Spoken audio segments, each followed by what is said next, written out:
Coming up in the Bahamas tonight, we're talking about growth in the gaming industry. We've got all the details, so stay tuned. The Bahamas continues to be in the spotlight here in Havana, Cuba. I'm Clint Watson. Find out why ahead in the Bahamas tonight. And the flooding situation bringing another problem Bahamians face to light. Find out why you should care. The Bahamas tonight, the National Report starts now. Now in HD.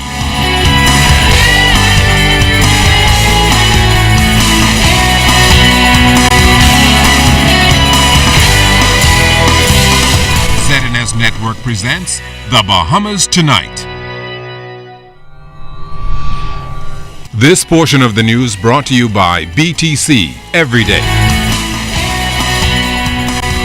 Prime Minister the Right Honorable Perry Christie is back in the capital tonight after having met with Cuba's President Raul Castro and other regional heads. Mr. Christie called the 5th summit of CARICOM Cuba in Havana a success, particularly as he was afforded the opportunity to meet with Cuba's leader and fortify the relationship between the two countries. Tonight, Clint Watson reports on some major initiatives on the way forward for both countries. In a demonstration of good friendship, Prime Minister Christie received a special audience with Cuba's President Raul Castro before departing Havana. The president pulled at all the stops in a special honor guard tribute, even playing the Bahamian national anthem. Following the brief ceremony, a private meeting between the two heads convened.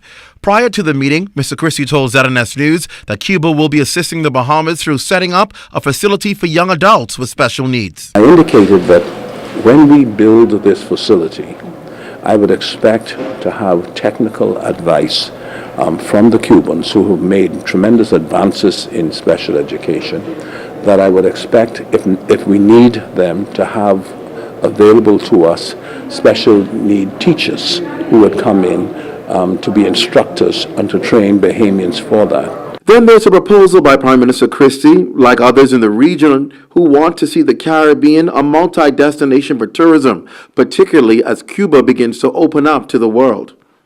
We have this acute need to cause our countries to have a resurgence in our economies. I indicated to them that this is particularly true of young persons, because unemployment amongst young people really does not help us at all where they're without hope. And I said that tourism is the quickest and most effective generator of economic activity. We in the Bahamas understand that. We in the Bahamas are about to commission 2,200 new rooms at Bahama, and therefore we need to strengthen our tourism product.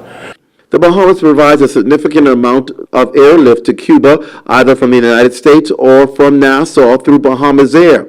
And Mr. Christie would like to see this reciprocated. He says there's a need for more transportation between the Bahamas and Cuba. The Prime Minister says we must ensure it is a two-way street, particularly in trading. Is that in 2008, Cuba exported over $8 million worth of produce to the Bahamas, all right? Or products to the Bahamas, not necessarily, right? Meaning cement and other such things. That is now reduced to $148,000, okay? And so this significant area of trading is being addressed by us. Prime Minister Christie received rave reviews for his presentation, and his likability factor most likely will increase as he prepares to receive the chairmanship of CARICOM come January. We're expecting to see more of this kind of favor done in his honor. Prime Minister Christie says he will be focusing on culture, particularly during his chairmanship. In Havana, Cuba, Clint Watson, ZNS Network News. Thanks a lot, Clint. In hopes of improving the relationship with the Bahamas, one of the most significant things discussed in the private meeting with Cuba's President Raul Castro and Prime Minister Christie was that invasion back in 1980 when Cuban fighter jets attacked our Defense Force officers on board the HMBS Flamingo, which led to the boat sinking. 4 men lost their lives that day. Foreign Affairs Minister Fred Mitchell spoke with reporters back in Nassau about those talks. He said that he was the Minister of Defense at the time, and that he has always been embarrassed by the mistake that had been made, and he wanted to say that he felt it was a tragic mistake, and that even though reparations were paid, he felt that, and an apology had previously been given, he wanted to extend his own personal apology for that event.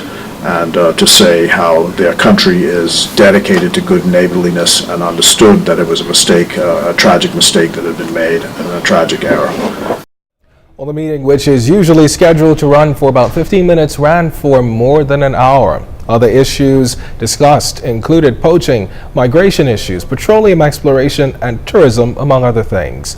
A meeting was also held between foreign affairs ministers from the Bahamas and Haiti on Monday to discuss the new immigration policy. He indicated that at the earliest opportunity, and we expect very shortly, that the minister responsible for passports and the foreign minister may visit the Bahamas just to see for themselves what the situation is here on the ground. And secondly, they undertook to make some changes so that they can meet any demand for passports, and also the question of the price, because I'm told that in the Dominican Republic, the passports, they say, are at quite a reasonable rate, and I gather passports here are fairly expensive for people, so they're looking at the price point of the passports. This segment of the news is brought to you by Shell Quality Fuels.